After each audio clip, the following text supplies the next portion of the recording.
Oui. Très bien. Sur les podcasts et notamment sur Edmond Morel. Oui, c'est bien. Génial. Mesdames, Messieurs, bonjour. Nous sommes très heureux de vous accueillir donc, à la première conférence du Salon du Livre de Wallonie. Et pour cette première conférence, nous accueillons Jean Joniot, qui sera interviewé par François-Xavier Lavenne. Alors, Jean Joniot est ici pour nous parler de la série de recueils de nouvelles Belgique. Jean Joniot a consacré un livre à différents épisodes de l'histoire du Petit Royaume qu'il entrelace avec des épisodes autobiographiques, réels et inventés. C'est une des caractéristiques de ses écrits, dissimulant sous d'apparentes vérités des événements qu'il s'amuse à imaginer. Lors de cet entretien, François-Xavier Lavenne, Jean Joniot va évoquer quelques épisodes montois ou ennuyés de son livre. Eh bien, je leur laisse la parole pour vous présenter donc ce recueil. Merci beaucoup. Alors, tends le micro. Eh bien, bonjour. Donc, nous allons pouvoir parler du recueil Belgique. Alors, ce recueil Belgique de Jean Joniot s'inscrit dans une collection qui est publiée par Caire, dont tous les ouvrages s'appellent Belgique.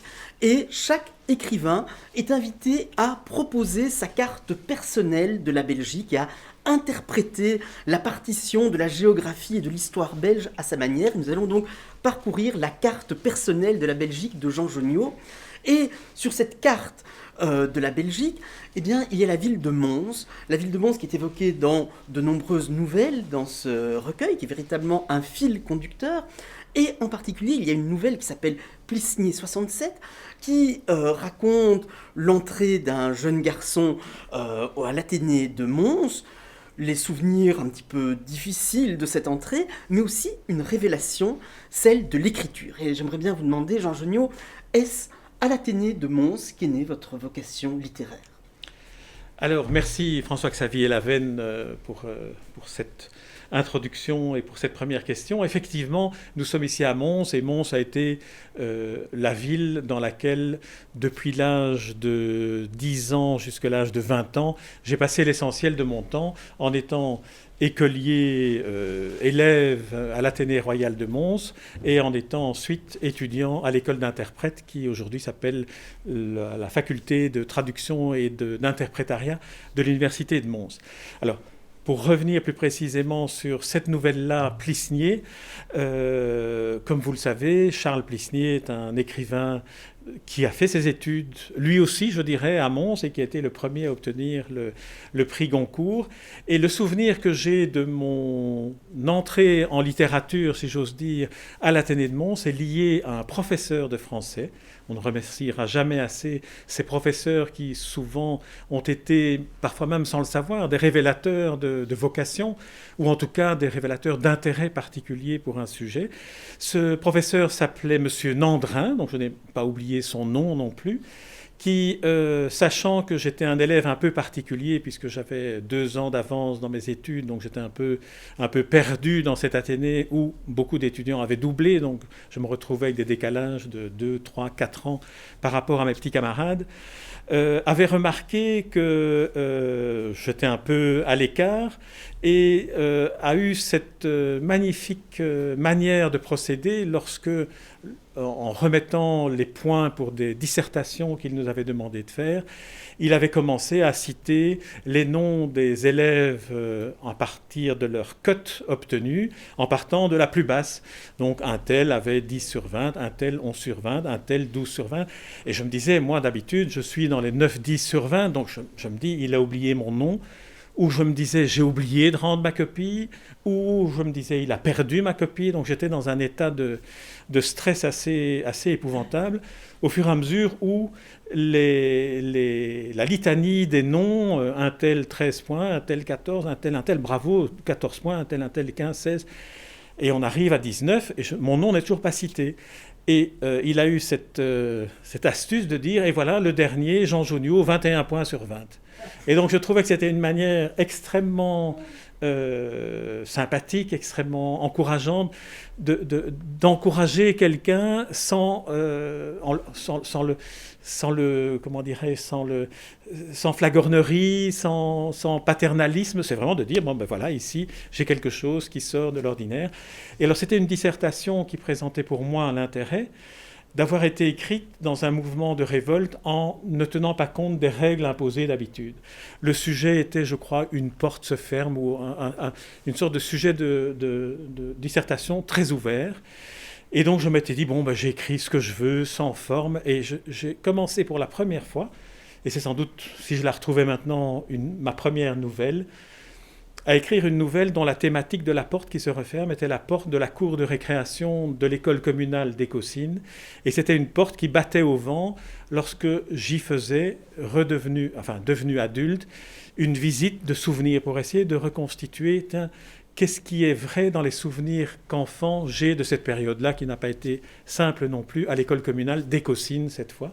Et donc, finalement, et c'est en répondant à votre question, maintenant que je m'en rends compte, c'était sans doute la première nouvelle que j'ai écrite et qui avait déjà les mêmes fondements qu'indiquait notre présentatrice, qui sont le mélange du vrai et puis cacher derrière le vrai des choses inventées pour ne pas trop dévoiler et semer le doute. Voilà. Alors dans ces nouvelles, il y a quelque chose de très intéressant, c'est que la réalité, l'histoire est toujours vue par le filtre de la littérature. Et donc, par exemple, on évoquait Écosine. L'évocation d'Écosine passera par Max Elskamp, et l'évocation de Mons passera par une galaxie de modèles, de grands frères, peut-être en littérature.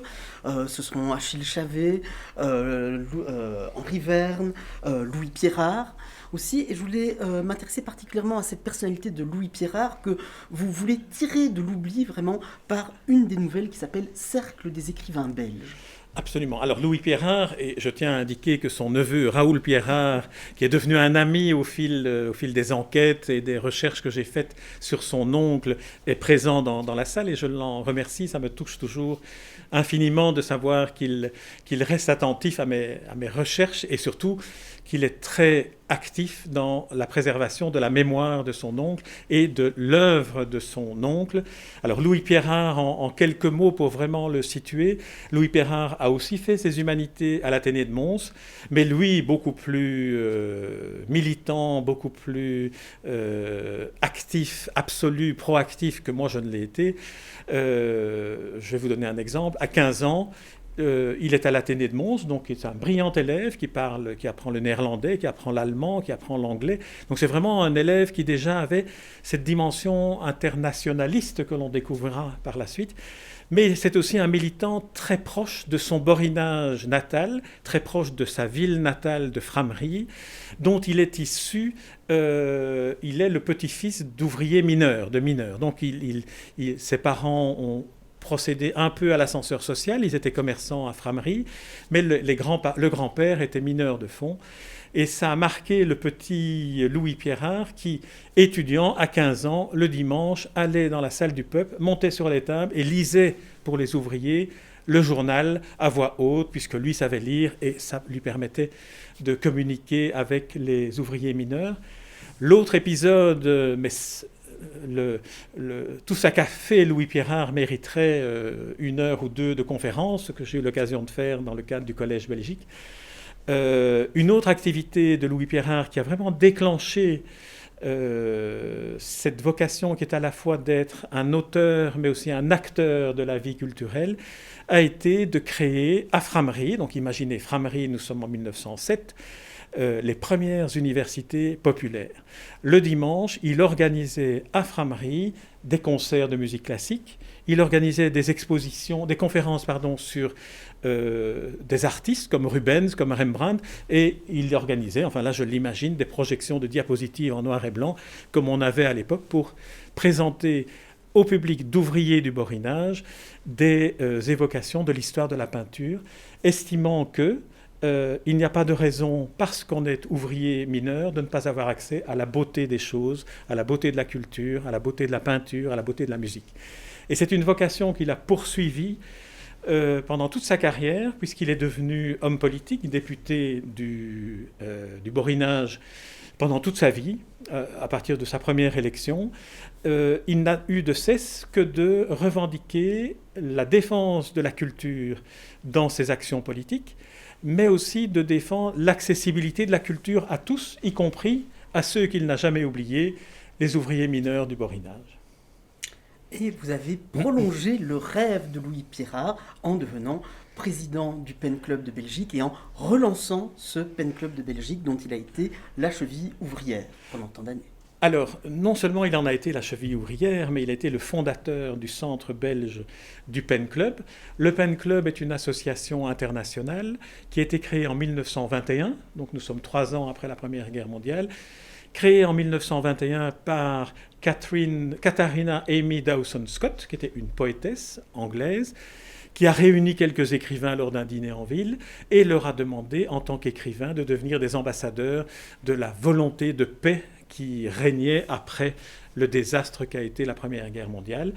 Louis Pierrard, apprenant cela en Belgique, il ne faut pas oublier que Louis Pierrard a été longtemps correspondant, journaliste correspondant de journaux anglais, le Times, de journaux américains, donc il suivait l'actualité européenne en tout cas, et dès qu'il a appris que ce cercle se créait, que ce club se créait, il a immédiatement créé un cercle des écrivains belges, qui est le titre de la nouvelle, si je me souviens bien, un cercle des écrivains belges, et il est allé, avec sa fille Marianne Pierson-Pierrard, il est allé à Londres déposer les statuts de ce cercle des écrivains belges entre les mains de John Galsworthy, nouveau président de PEN International, et de Catherine Amy Dawson Scott, en leur disant, voici, il y a un centre PEN en Belgique maintenant.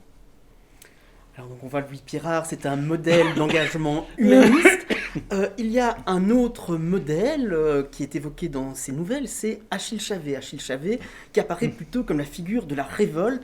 Et c'est à travers la lecture d'Achille Chavet que plusieurs des narrateurs de vos nouvelles vont réussir à exprimer leur révolte adolescente. Et vous faites d'ailleurs un parallèle très intéressant entre l'œuvre d'Achille Chavet et Mai 68. Alors absolument, donc Achille Chavet, pour ceux qui ne seraient pas familiers de ce nom-là, est un Louviérois, donc lui n'est pas montois, lui il vient de la Louvière, il vient de la Louvière. C'est un avocat, c'est je dirais presque, il appartiendrait plutôt à une dimension anarchique de l'approche politique et de l'approche sociale. Et dans ses poèmes, cela se ressent, puisqu'il est l'auteur de poèmes absolument merveilleux, qui sont des poèmes d'une inventivité formelle et d'une liberté de ton et une inventivité à tout point de vue. Et entre autres, il publiait des aphorismes dont certains sont devenus des aphorismes que l'on ne sait plus à qui attribuer, mais qui sont donc entrés dans le langage courant. Il ne m'en revient pas, mais notamment sur les Indiens et la file indienne, il a écrit un merveilleux aphorisme disant en gros « Jamais je ne serai un Indien dans une file indienne ». Et en ce qui concerne l'entrelacement de l'autobiographie par rapport à ces figures-là, il se fait que lorsque j'étais cet étudiant à l'Athénée de Mons et puis à l'école d'interprète, dans la pièce qui me servait de bureau dans ma maison familiale à Écosine, lorsque je rentrais le week-end dans cette maison, j'avais placardé au mur des affiches qui avaient été conçues par le peintre Henri Lejeune, qui est un peintre écosinois, un peintre surréaliste écosinois, qui avait beaucoup d'admiration pour Achille Chavet, et qui était un grand ami de Julos Bocarne, lui aussi écosinois. Et mon bureau était placardé de ces affiches sur lesquelles je voyais des revendications sous forme d'aphorismes de la liberté absolue de tout, de penser, de ne pas être comme les autres, d'être en marge des choses. Et je pense que c'est quelque chose, le fait d'être entouré de cette forme-là de militantisme littéraire est quelque chose qui m'a aidé à franchir les étapes que j'ai dû franchir. Voilà. D'ailleurs, je peux vous lire quelques-unes de ces citations de Achille Chavet qui sont citées dans la nouvelle. C'est « Il ne faut pas toujours tourner la page, il faut parfois la déchirer ». Il y en a une autre qui donc était sur vos murs. « La solitude est un plat qui se mange seul ». Ou bien encore « Laissons à Dieu le soin d'assurer son propre salut ». Voilà, donc ça faisait partie de ma formation de base dans cette période qui était un peu, mais là c'est un autre aspect du livre et un autre aspect autobiographique, une période de scolarité qui était un peu compliquée, vous l'aurez compris, avec cette différence d'âge en étant à 10 ans en présence d'adolescents de 14 ans et en devant sans cesse mentir sur mon âge, être une sorte d'imposteur professionnel pendant toutes mes humanités et au-delà. Ce qui explique peut-être aussi que je mêle toujours le vrai et le faux, la réalité et l'invention dans les nouvelles où je parle, dans celles où je parle de moi. Je pense que c'est une spécificité de ce recueil dans toute la collection, c'est sa tonalité autobiographique ou autofictionnelle, dans cette galaxie-là, avec aussi le fait que ce sont des nouvelles séparées, mais toutes ces nouvelles ont un fil conducteur, elles se relient les unes aux autres, un petit peu comme une mosaïque d'une vie et d'un parcours intellectuel. Et donc dans ces figures qui marquent les jalons d'un parcours intellectuel, d'un mûrissement qui conduit vers l'écriture, il y a aussi Charles Plisnier, qui est encore une autre figure d'engagement, après Louis Pirard, après Achille Chavet, et vous mettez en exergue d'une de vos nouvelles la célèbre phrase de Charles Plisnier, « Le romancier est l'historien de ce qui ne se voit pas ». Et dans ces nouvelles, l'histoire est extrêmement présente. Vous plongez votre plume dans l'histoire aussi bien anecdotique des vies quotidiennes que dans l'histoire la plus grave. Et notamment, vous abordez la catastrophe du bois du Casier. Et j'aurais envie de savoir quelle est pour vous la spécificité de ce regard que seul l'écrivain peut porter sur l'histoire. Alors c'est une question très vaste et on peut y répondre sous différents angles d'attaque. Pour moi, l'angle d'attaque qui fait la différence entre le journalisme ou le travail de l'historien ou l'essayiste et l'écrivain, c'est l'émotion. C'est la liberté que l'écrivain a de travailler son texte de telle sorte que la priorité ne soit pas la transmission d'une information objective ou avec un point de vue politique ou un point de vue social, mais que la priorité soit la transmission d'un événement en se basant sur l'émotion que cet événement est susceptible d'éveiller chez le lecteur. Ainsi, si on prend l'exemple du bois du Casier, tout le monde a en tête les images du bois du Casier, enfin tout le monde, la communauté italienne et la communauté ennuyère en tout cas très très fort. Tout le monde a ces images, ce sont aussi les premières images que la télévision a captées. C'est aussi de la catastrophe du bois du Casier qu'est née la télévision belge parce qu'on s'est rendu compte qu'il y avait là un événement dont personne d'autre que les Belges ne pouvaient vraiment rendre compte déjà à l'époque avec cette émotion-là. Mais je reviens à la manière de traiter le bois du Casier. J'ai mêlé dans cette nouvelle qui évoque le bois du Casier deux souvenirs, mais des souvenirs qui sont des souvenirs d'émotion et pas des souvenirs objectifs. Le premier, c'est lorsque j'étais écolier à l'école communale des Caussines, dans les années 64 jusqu'en 1970, donc 64 à 70. Je me souviens qu'à l'époque encore, les petits garçons, puisque c'était une école communale de garçons séparée de l'école des filles, les garçons avaient l'habitude de se chercher des têtes de Turcs, ce qui est dans la nature des groupes, mais en particulier les têtes de Turcs étaient surtout ceux que l'on traitait de macaroni, c'est-à-dire ces enfants qui avaient des noms italiens et qui finalement n'avaient pas été tout à fait assimilés ou qu'il était tellement facile de déstabiliser en utilisant ce qui était devenu une insulte, macaroni.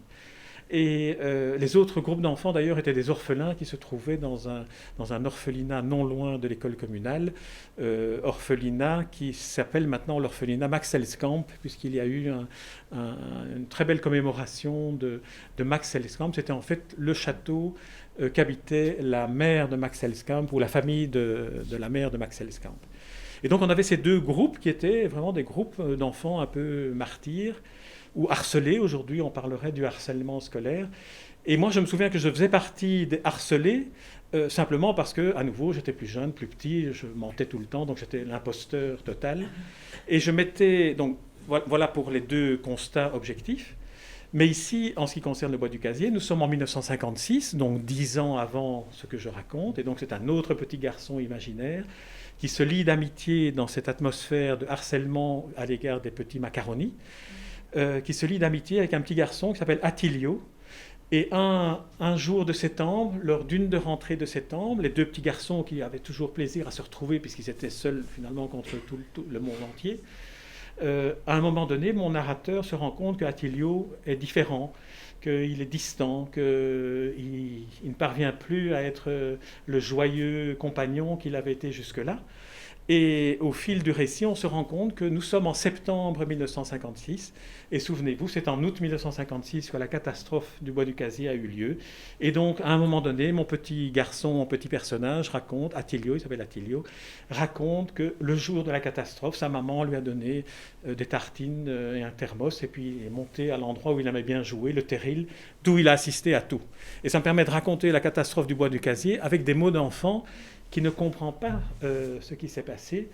Et donc c'est une manière de réévoquer un événement que tout le monde connaît, mais en adoptant un point de vue qui est lié à la tolérance vis-à-vis des migrants, à la tolérance vis-à-vis du harcèlement sexuel, enfin du harcèlement scolaire, à toute une série de thématiques qui finalement partent de l'émotion suscitée par la manière de raconter un événement ponctuel et qui peuvent irradier à ce moment-là et faire ce bienfait que la littérature permet, qui est d'élargir l'empathie du lecteur vis-à-vis du monde. Oui, ce point de vue de l'enfant sur la catastrophe la fait évidemment ressortir dans toute son horreur et fait qu'on entre en empathie, vraiment, ce qu'un discours purement factuel réalise beaucoup moins facilement.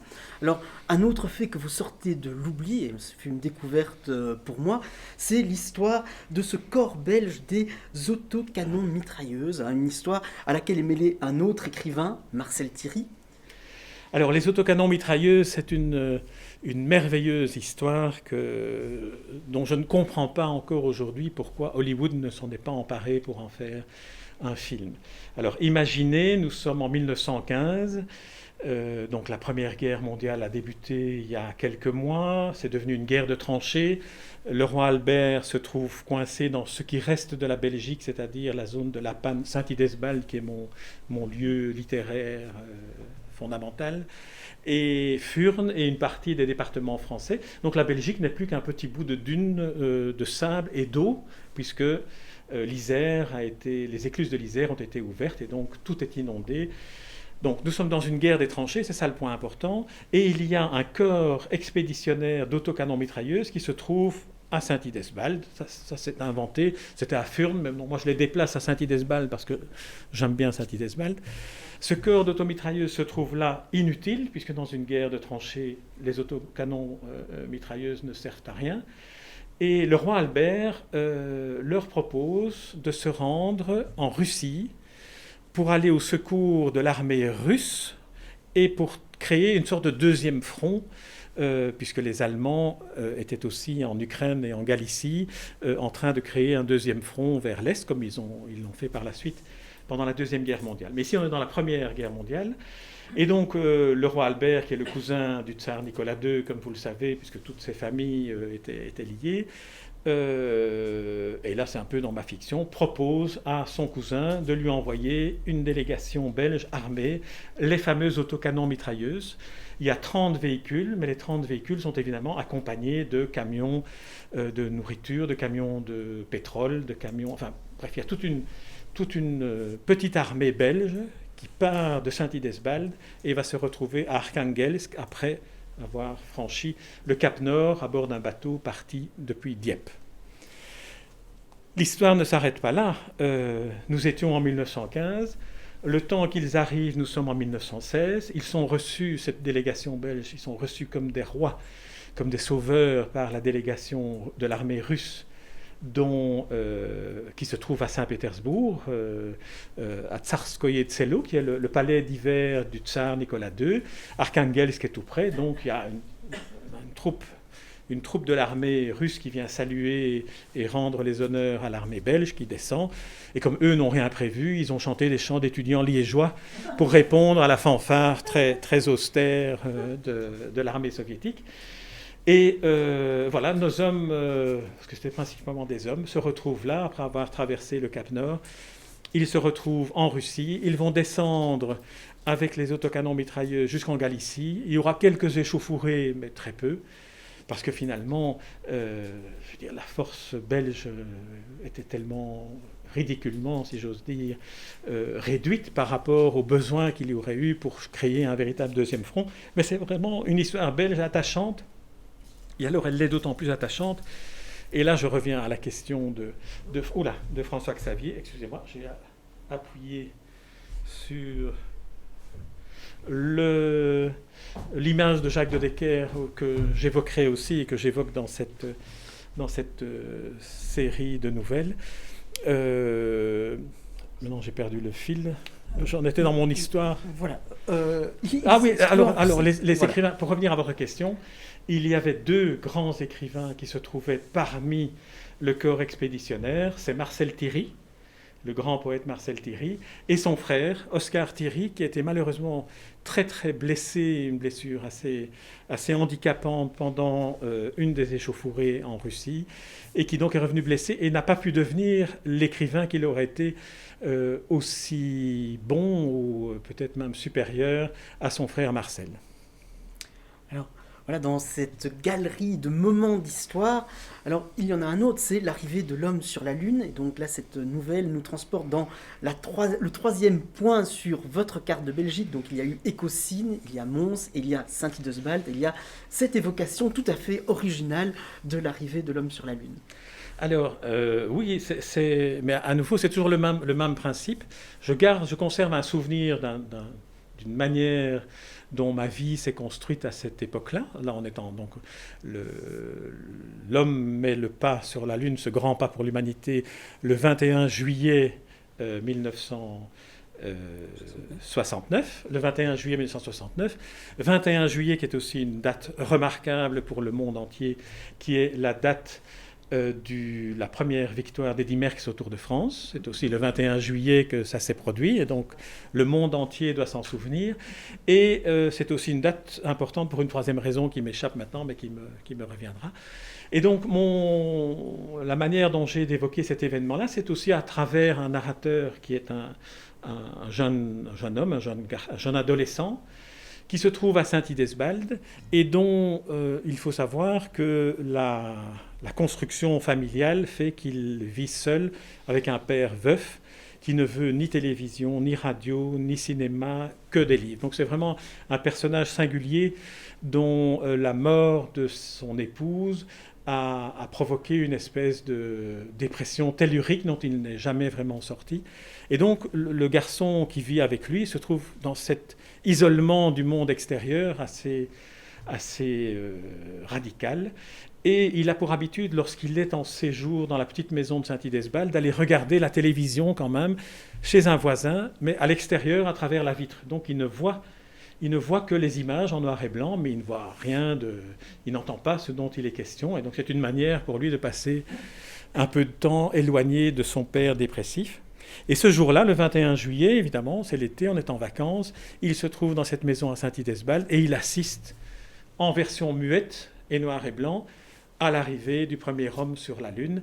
Il est tout fier d'avoir connaissance de quelque chose pour pouvoir le raconter après à ses copains, mais les copains en question s'intéressent fort peu à cet événement-là, puisque l'événement majeur a été la victoire d'un certain Eddy Merckx, dont mon personnage ne connaissait absolument rien, n'avait jamais entendu le nom, ne savait rien, donc il s'est quand même laissé piéger, alors qu'il était tellement fier d'avoir quelque chose à raconter pour une fois. Alors, on voit que dans ces nouvelles, c'est aussi l'évocation d'une Belgique modeste, d'une Belgique populaire. Et à un moment, vous dites, comment raconter cette Belgique-là ? Est-ce que c'est difficile de raconter l'histoire de la Belgique, peut-être plus difficile que raconter celle de la France, parce que nous n'avons pas un grand récit national, nous sommes peut-être une nation un peu amnésique, qui oublie vite les expériences des générations précédentes ? Alors là, je me permets de ne pas être d'accord, parce que je pense que, étant donné que la Belgique n'a pas une grande histoire, la meilleure façon de la raconter, c'est de la raconter par l'invention, par la fiction, par l'émotion justement dont je parlais. Parce qu'il y a, lorsqu'on s'y intéresse et lorsqu'on va un peu les mettre en évidence, des épisodes qui sont tout à fait attachants, comme l'épisode des autocanons mitrailleuses, l'épisode d'Achille Chavet, qui est une espèce d'anarchiste perdu à la Louvière, mais qui est aussi un très grand poète que personne ne connaît. Et il y a aussi des figures plus contemporaines dont il serait bien de pouvoir mettre en évidence ce qu'ils ont fait. Et ici, j'évoquerai la première nouvelle du livre, qui s'appelle 1830, et dans laquelle vous verrez, en lisant le livre, que j'ai participé à la Révolution belge de 1830, Sous quelle forme? En participant à une des grandes émissions de télévision de service public de la RTB à l'époque, qui évoquait en 1980 les 150 ans de la création de la Belgique, en racontant la Révolution belge et en la reconstituant avec tous les journalistes de la télévision de l'époque et de la radio, et tous les comédiens qui étaient invités à incarner des personnages de l'histoire. Alors ici, à nouveau, je prends un exemple individualisé de cette grande histoire, qui est en même temps l'histoire de la manière dont on traite la mémoire dans un pays. Et ça, c'est peut-être la réponse à votre question. C'est la volonté de ne pas traiter de l'histoire de la Belgique comme étant une mémoire collective et de, sans arrêt aujourd'hui, avoir la vision scindée de l'histoire de Belgique plutôt que d'en faire une histoire commune, une histoire que l'on peut partager à travers les anecdotes. Et cette approche dans cette nouvelle-là est celle de raconter le tournage de cette série télévisée à travers le témoignage. Et là, on entre dans une partie autobiographique qui est « J'ai eu le bonheur de commencer ma carrière professionnelle en étant l'assistant de Jacques Cognaud, qui est aussi une figure dont il faudrait remettre à l'honneur la mémoire. Jacques Cognaud était le responsable du service Histoire de la RTB. Il y avait un service Histoire à la RTB dans les années 70-80. Et il avait été chargé des 5 fois 1h30 d'émissions à diffuser en prime time les 5 vendredis de 1980. Et au cours de ces 5 vendredis de 1980, le soir, dans une émission qui ressemble au dossier de l'écran, Jacques Bredal animait une soirée et en animant cette soirée, il racontait les épisodes tels qu'ils s'étaient passés 150 ans plus tôt et que nous avions reconstitués en les filmant avec des comédiens. L'exemple que je donne, c'est Armand Bachelier, dont certains d'entre vous se souviennent, le correspondant de la RTB à Paris, qui, dans l'épisode que je raconte, est amené à interviewer Talleyrand, qui en France est le ministre des Affaires étrangères et s'inquiète de ce qui se passe à Bruxelles, dans les provinces unies du Sud, où une révolte gronde, qu'est-ce qui se passe à nos frontières. Et donc Armand Bachelier va interviewer Talleyrand pour qu'on sache ce que lui pense, est-ce que la France va intervenir ou pas. On est en 1830, 15 ans après la bataille de Waterloo. Et donc voilà, c'est aussi une manière... Alors pour répondre à la question, je pense que là, on envisage toujours la Belgique sous l'angle du conflit, sous l'angle de la compétition entre deux communautés. Et c'est quelque chose qui est alimenté de plus en plus par notamment les poussées indépendantistes en Flandre. Et on ne l'envisage jamais sous l'angle de la diversité, c'est-à-dire de la richesse qu'apporte le fait d'être 2 communautés ou 3 communautés, ou 4 si on considère Bruxelles comme étant une entité spécifique internationale cette fois-ci. Et donc plutôt que d'envisager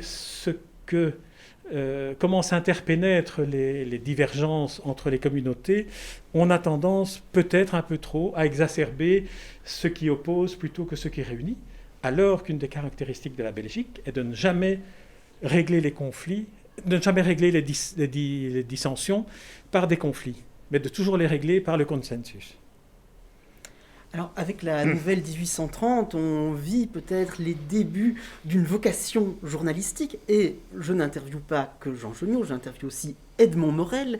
Edmond Morel qui est le nom sous lequel vous interrogez quantité d'écrivains et sous lequel vous avez réuni cette énorme bibliothèque sonore qui est un monument pour la transmission de la mémoire, vraiment de la création littéraire en Belgique. Et dans ce recueil, il y a un clin d'œil à cette double personnalité entre Jean Geniot et Edmond Morel, puisque l'on voit apparaître Albert Morel et Jules Morel. Albert Morel, qui est une autre figure d'écrivain possible. On avait le petit garçon qui avait la révélation que quand il ne mentait pas, la première fois où il ne ment pas, où il essaie d'être tout à fait sincère, voilà, il trouve un ton qui va émouvoir les gens. Albert Morel, il est à l'opposé, c'est un mythomane inoffensif, il invente des histoires et il emporte tout le monde dans ses mensonges qui sont plus beaux que la réalité.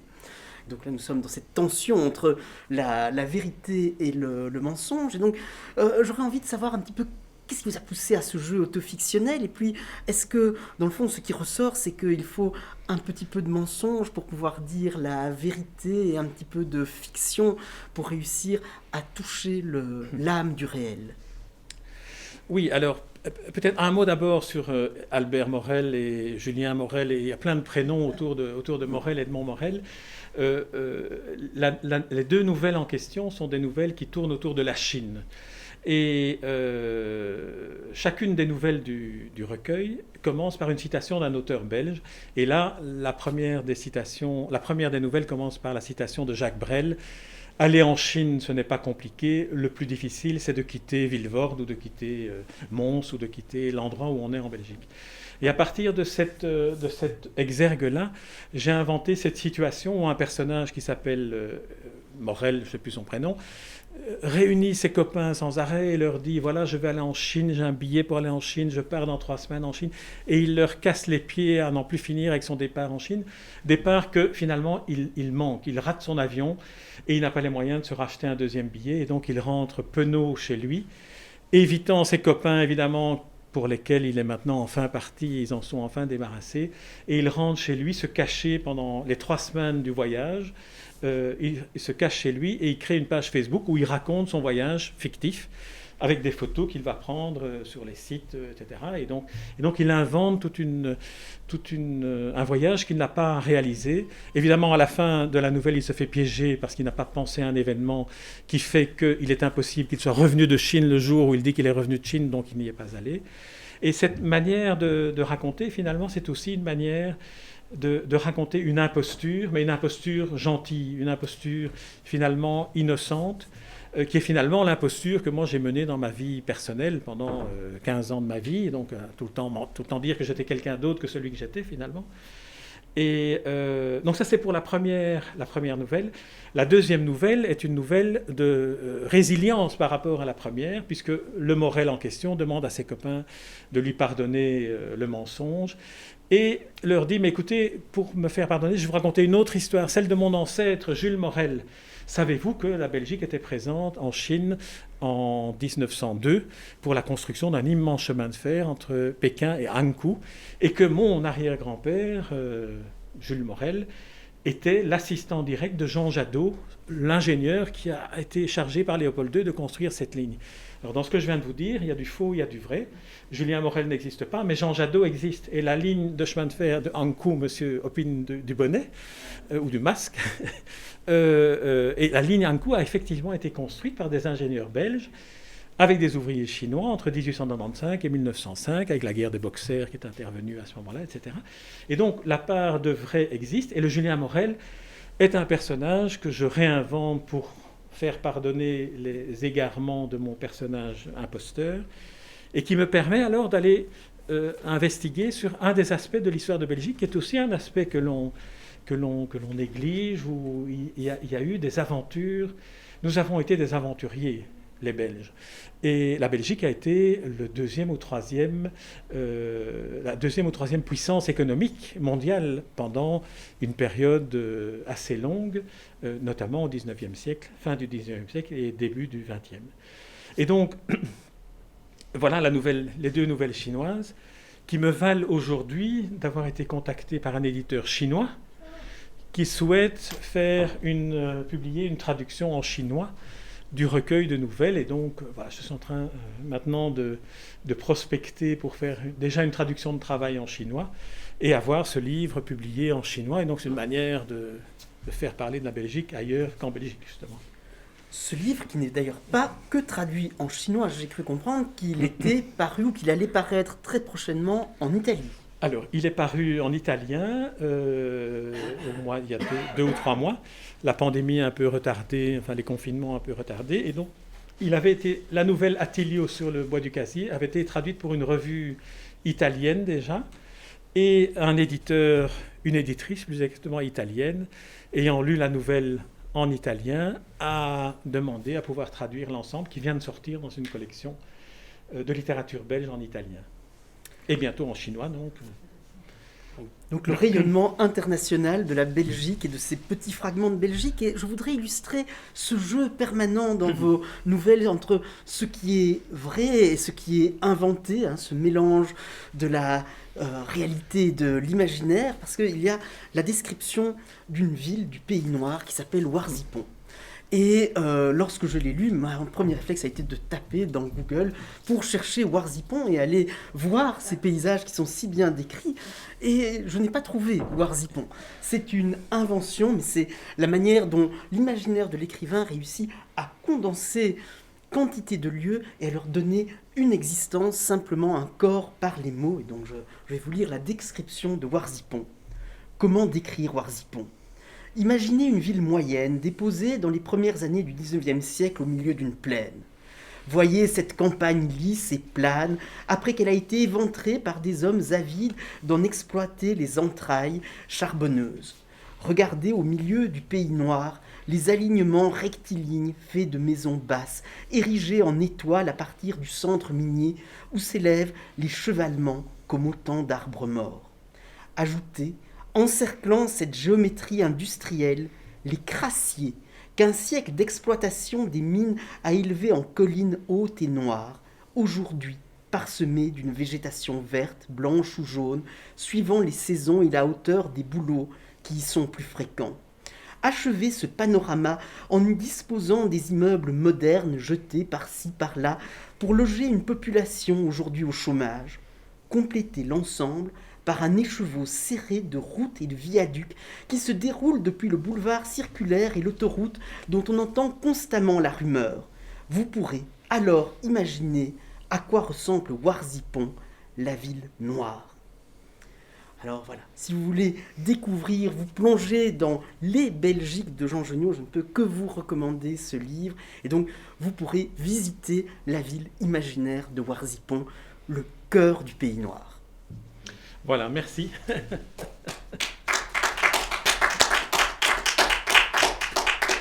Alors, vous avez peut-être des questions.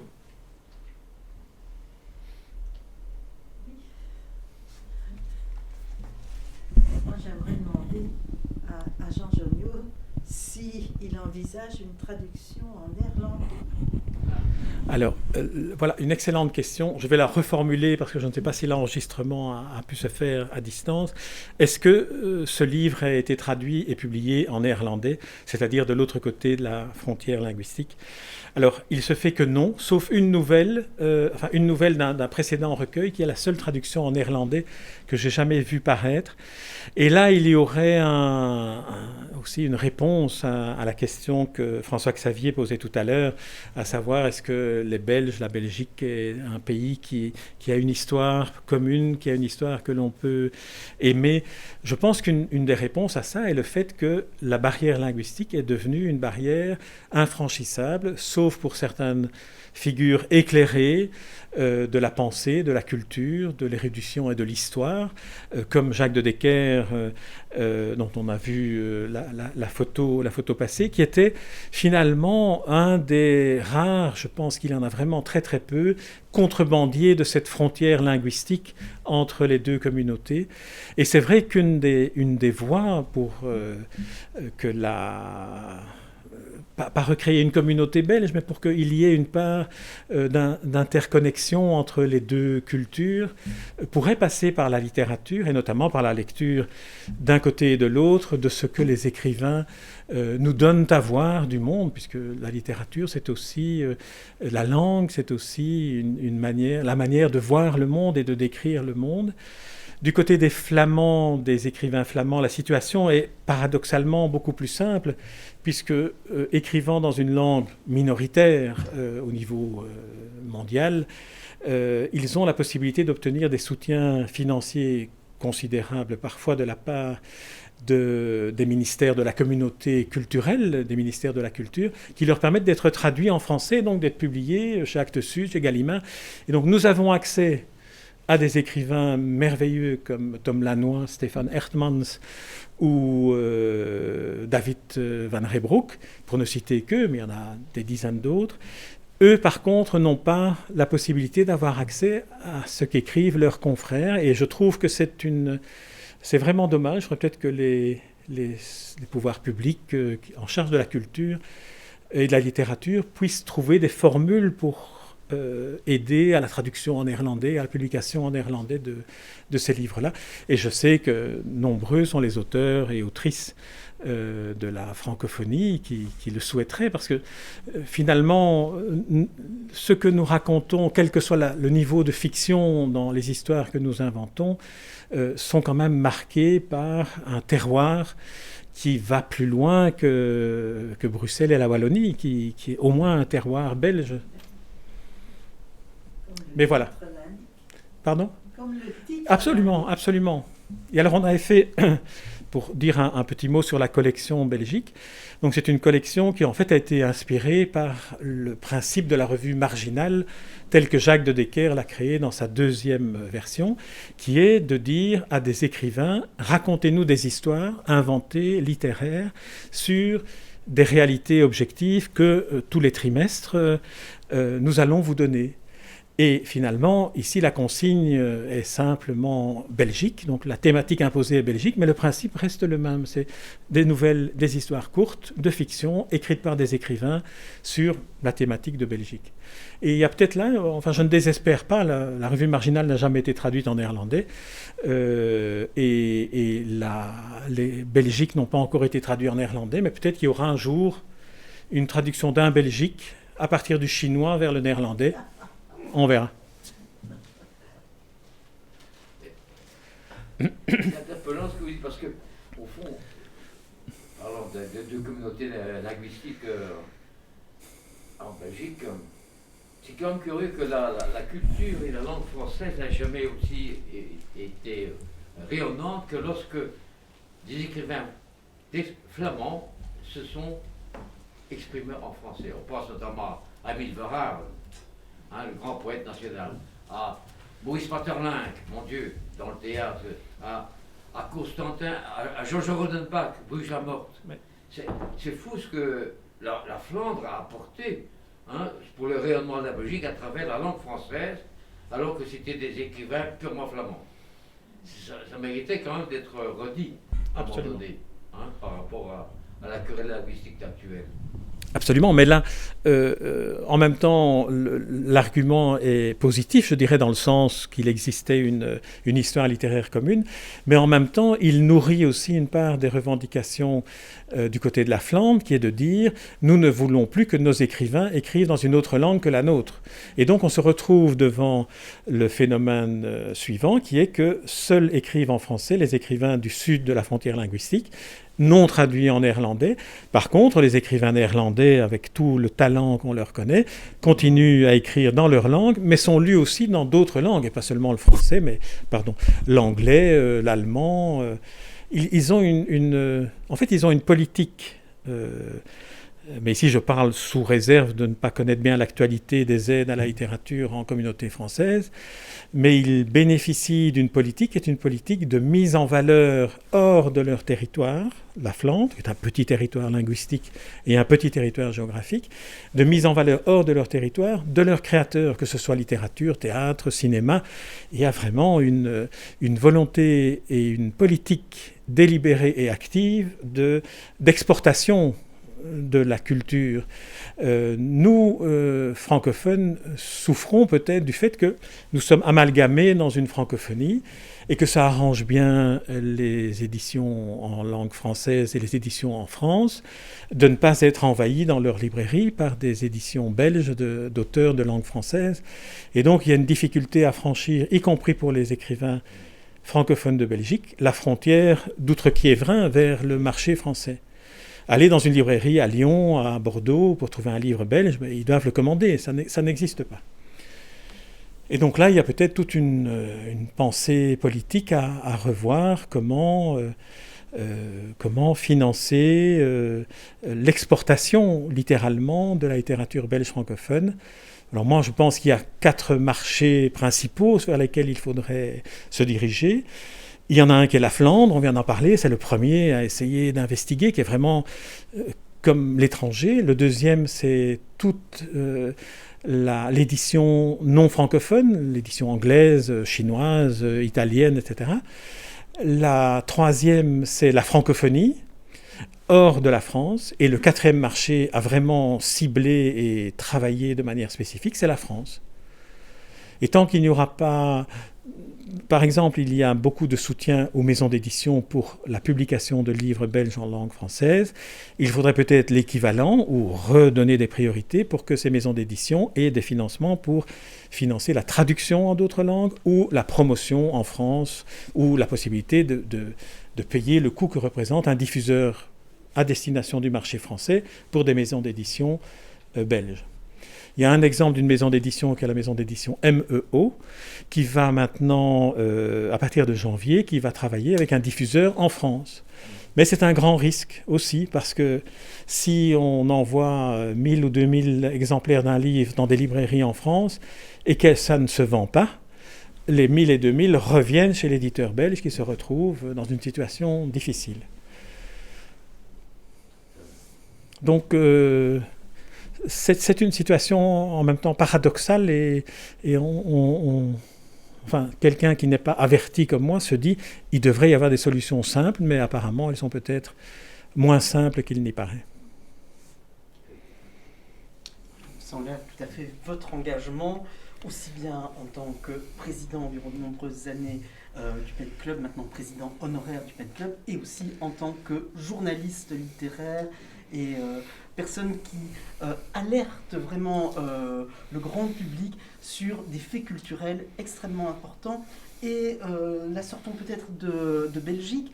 Je crois que dans votre œuvre, il y a une figure très importante, qui est la figure du libraire. Ce libraire qui est moins chez vous quelqu'un qui va vendre des livres qu'un conservateur du patrimoine collectif littéraire et un passeur de mémoire. Alors, on a un libraire dans la revue Nouvelle sur le Centre des écrivains belges, et dans un autre de vos recueils de nouvelles qui est entièrement tourné là vers l'importance de la lecture et ce que la lecture peut faire pour les hommes. Hein, pourquoi nous avons autant besoin de livres que d'eau et de pain. Hein. Ce recueil, c'est L'ivresse des livres. Et dans ce recueil, L'ivresse des livres, vous mettez en scène ce que pourraient devenir les librairies dans une dystopie qui est absolument effrayante. Oui, alors là, c'est une dystopie. Là, on est dans une autre forme d'imaginaire, c'est-à-dire un imaginaire qui se projette vers l'avenir. Le recueil s'appelle L'ivresse des livres et est paru chez Zélige, une maison d'édition française. Donc là, ça permet de sortir un peu du territoire belge francophone. Et c'est un recueil de nouvelles où toutes les nouvelles sont une forme de célébration de la lecture, de la littérature, des métiers du livre, les éditeurs, les écrivains, les bibliothécaires, les libraires. Et la première des nouvelles du recueil est une dystopie dont je vais vous faire le pitch. Un jeune homme entre dans une librairie. La libraire est une femme merveilleusement accueillante, passionnée par la littérature. Ils tombent amoureux l'un de l'autre. Ils passent une nuit d'amour dans les livres. Et c'est une histoire d'amour tout à fait extraordinaire. Au petit matin, il quitte la librairie dont c'est le jour de fermeture, semble-t-on croire. Et donc il se dirige vers la gare d'où un train les emporte. Il se fait qu'à ce moment-là, on se rend compte qu'on est en 2050 ou en 2060 et pas aujourd'hui, alors que tout laissait penser qu'on est dans une librairie d'aujourd'hui. Et les deux jeunes gens voient que tous leurs voisins sont devant des écrans de téléphone en train de lire ou de jouer, ou des iPads, et plus personne ne tient un livre, un vrai livre. Et par la fenêtre, ils voient des bulldozers qui arrivent vers l'endroit d'où ils partent. Et on se rend compte à la fin, et c'est la chute, mais je ne dévoilerai pas la chute des autres livres, que cette librairie n'était non seulement la dernière librairie, mais elle était aussi la dernière librairie dans un parc d'attractions. Vous savez, comme les parcs d'attractions où on peut voir la vie au Moyen-Âge, la vie des Gaulois. Et donc c'était la vie aujourd'hui, telle qu'elle était reconstituée dans un parc d'attractions. Donc on y trouve des cafés, des restaurants à l'ancienne, hors du virtuel. C'était écrit avant la pandémie. Hein, et les deux jeunes gens voient que les bulldozers arrivent pour détruire le parc d'attractions. Donc même le parc d'attractions où se trouvent des avatars de librairies et de restaurants n'intéresse plus personne, et donc on le liquide. C'est une dystopie, donc peut-être que ça n'arrivera pas si nous continuons à lire. Heureusement, nous sommes un salon du livre qui est rempli de gens qui se battent justement pour essayer de préserver cet objet magnifique qu'est l'objet livre. Voilà, merci beaucoup encore et merci à François Xavier pour sa lecture et ses questions. Plein de choses.